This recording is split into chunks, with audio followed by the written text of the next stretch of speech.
এই পর্যায়ে আমাদের প্যাসিফিক ভাইকে দর্শকদের উদ্দেশ্যে কিছু বলার জন্য অনুরোধ করি। প্যাসিফিক ভাই। আসসালামু আলাইকুম রহমতুল্লাহি ওয়া বারাকাতুহু। জি, অসংখ্য ধন্যবাদ শ্রেষ্ঠ ভাই।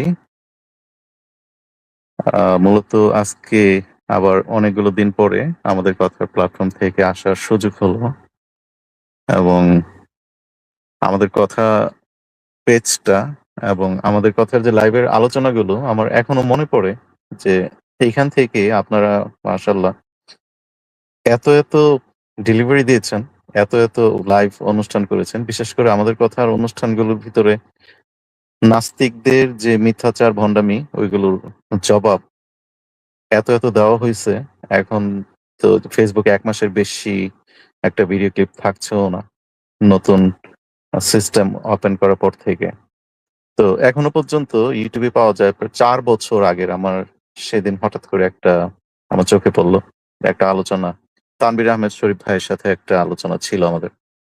একটা অনুষ্ঠানে আ ওই একটা হাদিস, বুখারী শরীফের একটা হাদিস নিয়ে যে তানভীর আহমেদ শরীফ ভাই একবার একটা কথা বলেছিলেন। সেটা নিয়ে সেই আলোচনাটা উপভোগ করলাম অনেকদিন পর। তো আমাদের কথার অনুষ্ঠান যদি অনলাইন জগতে আমি বলতে যাই, সেই সময়টা এমন একটা সময় ছিল যখন নাস্তিকদের উৎপাত এমন প্রখর ছিল, এমন বেশি ছিল এবং একেকটা নাস্তিকের লাইভ ওপেন করলেই তখন নাস্তিকদের লাইভে মানে হুড়মুড়িয়ে চলে আসতো অনেক দর্শক। তার ভিতরে বেশিরভাগ ছিল হচ্ছে আমাদের দাদার দেশের লোকজন। বুঝতেই পারছেন। তারপর আরো কিছু ছিল, অশিক্ষিত কিছু ছিল। এগুলো আসতো। তো ওই সময়টাতে নাস্তিকরা মানে এককভাবে এমন একটা অবস্থান গড়ে তুলছিল যেন ইসলামের পক্ষে কথা বলার বা ইসলামের পক্ষে আ সঠিক তথ্য দিয়ে ওদের সাথে বিতর্কে যুক্ত হওয়া বা বিতর্ক করার মতো তেমন কোনো লোক নাই বললেই চলে। এমনটা মনে করা হতো এবং এই ধরনের দাবিও করা হতো নাস্তিকদের তরফ থেকে। কিন্তু তারপরেও ছিল আমাদের অনেক ভাইরাই নাস্তিকদের লাইভে যেয়ে তারা ওইখানে জবাব দিয়ে আসতেন। কিন্তু সেগুলো হাইলাইট হতো না।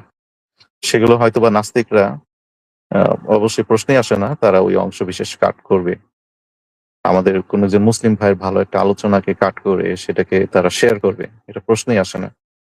তো আমরা যে কাজগুলো করতাম আমরা সেই ভাইদের আ মূল্যবান যে আলোচনাগুলো ইসলাম নিয়ে এবং নাস্তিকদেরকে প্রশ্নবিদ্ধ করে সেই বিষয়গুলো আমরা নিয়ে আসতাম, কাট করতাম এবং সেই অংশবিশেষগুলো এখানে প্লে করতাম। প্লে করে আমরা সকল মুসলিম ভাইদের উদ্দেশ্যে এবং বিশেষ করে নাস্তিকদের যে আ ভুল বা মিথ্যা প্রচার-প্রসার সেটার বিরুদ্ধে আমরা প্রতিনিয়ত আলোচনা করতাম। সেখান থেকে কিন্তু আমরা বাধাগ্রস্ত কম হই নাই।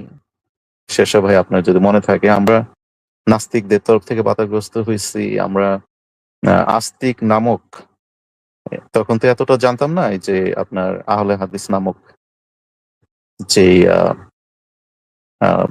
ইগুলো আছে এখন দুষ্কৃতিকারীগুলো যেগুলো আছে, নামধারী আহলে হাদিস। এগুলোর দ্বারাও কিন্তু প্রচুর আমরা বাধাপ্রাপ্ত হয়েছি। এবং এখনো পর্যন্ত সেই নাস্তিক বলেন আর নামধারী আহলে হাদিস বলেন আর নামধারী আহলে কোরআন যেটাই বলেন না কেন, এখনো যে বাধাগ্রস্ত হচ্ছি না তা না। এখনো বিভিন্নভাবে বাধাগ্রস্ত হচ্ছি। এখনো আমাদের কথা যদি কেউ আমাদের কথা প্ল্যাটফর্মের নামটাও যদি কেউ মনে করেন কোথাও যেয়ে বলে, কোনো একটা অনুষ্ঠানে যেয়ে বলে, সাথে তাদের মুখটা কালো হয়ে যায়। তারা এটা নিতে পারে না সহজে।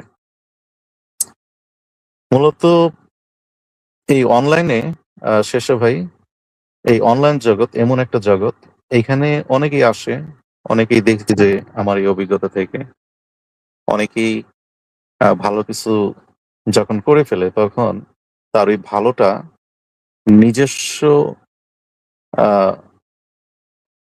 জ্ঞান বা নিজের প্রতি বেশি একটা বিশ্বাস চলে আসে তার উপরে। যে আমি খুব জ্ঞানী, আমি খুব ভালো বুঝি, আমি খুব